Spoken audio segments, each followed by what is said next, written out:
In 1943, a new shadow fell over the Pacific. Larger, faster, and more heavily armed than anything Japan had faced before. The F6F Hellcat stormed into the war, and Japan barely understood what had hit them. American pilots quickly dubbed it the Zero Killer, while in Tokyo, confusion turned into alarm. How had the underperforming Wildcat suddenly evolved into an apex predator of the skies? And what deadly advantages lay hidden beneath the Hellcat's bulky frame that Japanese analysts failed to recognize until it was too late? This was not merely a story of firepower, but of misjudgment, how Imperial Japan underestimated America's deadliest fighter and paid the price. The Hellcat was not a clean sheet design. It was forged in the harsh lessons of early Pacific combat. As dogfights exposed the Wildcat's limits, Grumman engineers returned to the drawing board with a single goal: build an aircraft that could not only match the Zero, but dominated in every condition that mattered in real-world combat. The result was a fighter that resembled a larger, more aggressive Wildcat. It delivered an entirely different level of performance. Powered by the 2,000 horsepower Pratt & Whitney R2800 double Wasp engine, the Hellcat reached speeds of 380 miles per hour, climbed faster, dove harder, and absorbed damage that would have destroyed lighter aircraft. Its wider wings, reinforced frame, 6.50 caliber Browning machine guns, heavy armor, and self-sealing fuel tanks gave it overwhelming survivability and firepower. Just as important, Grumman engineers worked closely with combat pilots, shaping every detail from cockpit visibility to ease of maintenance around battlefield experience. This was not theoretical engineering. It was survival engineering. Japanese intelligence, focused on raw specifications, initially dismissed the Hellcat as a modest upgrade, failing to realize that the rules of air combat had changed and the Hellcat was writing the new manual, Engineering for Victory, defined everything about the F6F Hellcat. At first glance, it appeared bulky and inelegant beside the sleek Japanese Zero. But that heaviness was intentional, built around a new philosophy: win wars, not air shows. Beneath its wide fuselage was a rugged, almost indestructible design. With a reinforced airframe capable of absorbing punishment that would tear lighter fighters apart, pilots who limped home with shredded wings and bullet-riddled cockpits famously called it a flying tank. The Hellcat was forgiving, stable under pressure, easy to fly, and engineered to protect the man inside. Its massive engine delivered superior climb performance, while thick cockpit armor dramatically reduced pilot fatalities. High wing loading gave it stability in dives and turns, enabling devastating hit-and-run tactics that exploited the Zero's tight but fragile maneuvering style. Unlike the Wildcat, the Hellcat featured hydraulic landing gear, eliminating exhausting manual cranking, an enormous advantage for carrier operations. On crowded flight decks, it proved reliable, easier to maintain, capable of launching with heavier payloads, turning technical advantages into force multipliers. Japanese intelligence, relying on early skirmishes, mistakenly assumed the Hellcat was merely another Wildcat variant. When it first entered combat in late 1943 over the Gilbert and Marshall Islands, veteran Zero pilots initially dismissed it as slow and beatable, but that illusion shattered quickly. After-action reports noted an American fighter that absorbed extraordinary damage and fought with relentless aggression. Hellcat pilots refused to turn fight. Instead, they dove, climbed, and slashed through formations with overwhelming firepower before vanishing. Japanese high command dismissed mounting losses as pilot error, clinging to the belief that no American aircraft could consistently defeat the Zero until the numbers became impossible to ignore. By early 1944, once dominant Zero aces were suffering catastrophic losses, revealing that Japan's most dangerous flaw was not mechanical, but mental. The reckoning came in June 1944 at the Battle of the Philippine Sea, where what was meant to be a decisive Japanese strike collapsed into the Great Marianas Turkey Shoot. As more than 400 Japanese aircraft launched and over 300 failed to return, forcing Japan to finally confront the reality that air power had irrevocably shifted. The majority of Japanese losses were inflicted by a single aircraft, F6F Hellcat. Japanese analysts were left scrambling to understand what had gone so wrong. How had elite aviators, trained for years and supported by once dominant machines, been defeated so decisively? The post-battle analysis was unforgiving, not because of the numbers alone, but because of the apparent ease with which Hellcat swept Japanese aircraft from the sky. At the heart of this collapse was coordination. Hellcats did not hunt alone. They operated in disciplined squadrons, executing tightly choreographed attacks.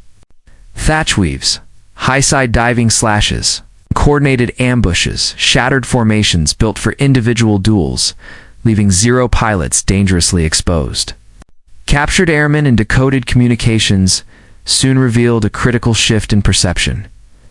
The Hellcat was no longer viewed as a technical curiosity, but as a strategic threat. Memoirs from Japanese survivors describe a growing fear not of the aircraft itself, but of the method behind its attacks. In aerial combat, hesitation is fatal. And by mid-1944, even the most experienced Japanese pilots were beginning to doubt themselves. The Hellcat's dominance was not rooted in elegance or maneuverability, but in a fundamental change in how Americans fought. U.S. Navy and Marine pilots abandoned traditional dogfighting ideals and embraced tactics that prioritized teamwork, altitude, and ambush. Squadrons trained relentlessly in coordinated strikes and practiced disengagement as carefully as attack. The boom and zoom tactic, diving, firing, and climbing away before the Zero could respond, became the Hellcat's signature. Unlike earlier battles, Hellcat pilots entered combat with a clear playbook and executed it with ruthless consistency. Japanese commanders initially mistook this for cowardice, interpreting disengagement as a lack of honor, but it was neither. It was control. Controlled aggression, controlled strategy, and controlled dominance. Veteran Zero pilots began reporting American fighters that refused to fight fair, yet kept winning, reshaping the psychology of aerial combat.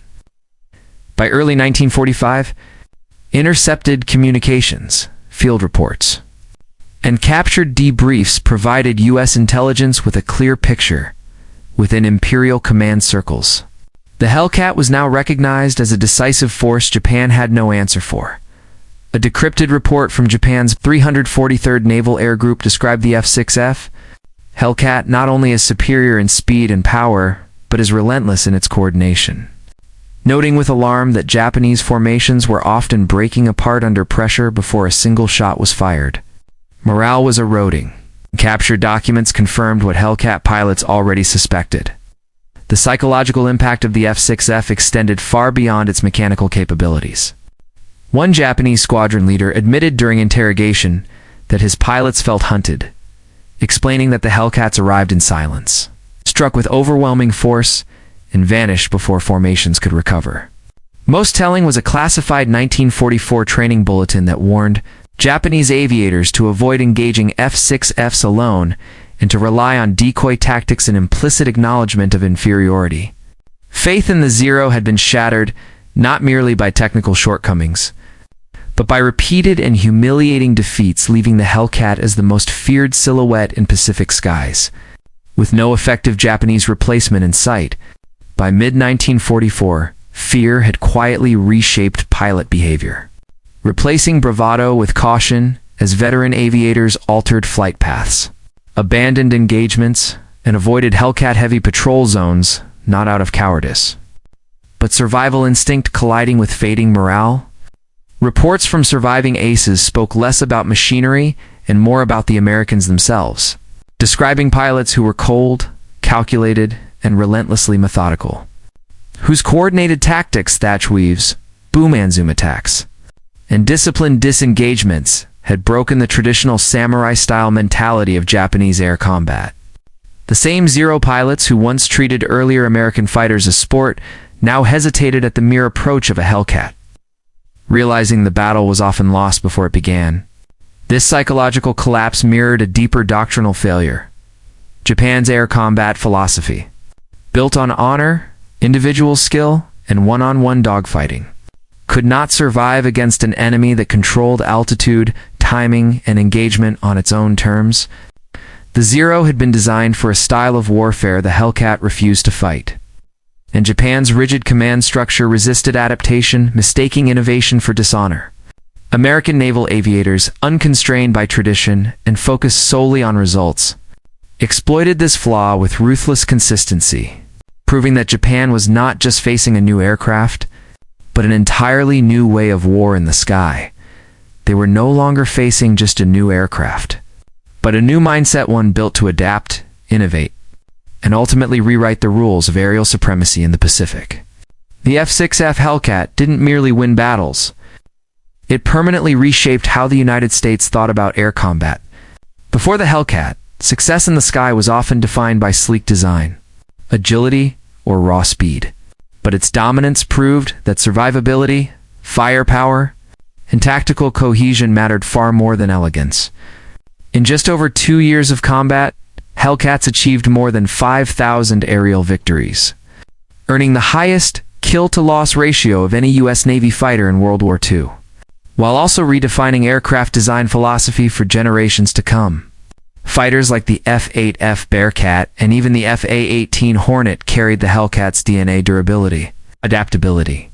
In a pilot-first approach, U.S. Navy doctrine shifted to prioritize mission readiness and damage tolerance over fragile technical perfection.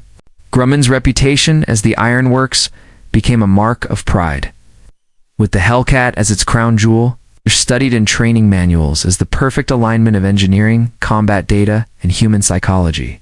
By war's end, Japan's surviving documents no longer debated the Hellcat's capabilities, but acknowledged its decisive impact. Post-war interrogations and technical reports described it as tactically dominant, admitting it had neutralized the Zero's greatest strength, not by outturning it, but by never allowing it to turn at all. To Japanese commanders, the Hellcat came to symbolize America's industrial power, tactical pragmatism, and relentless ability to learn and adapt. In the end, Japan did not lose to a superior airplane, it lost to a superior way of thinking about air combat. The Hellcat was never designed to be beautiful. It was built to win, and from the moment it entered the sky, that is exactly what it did.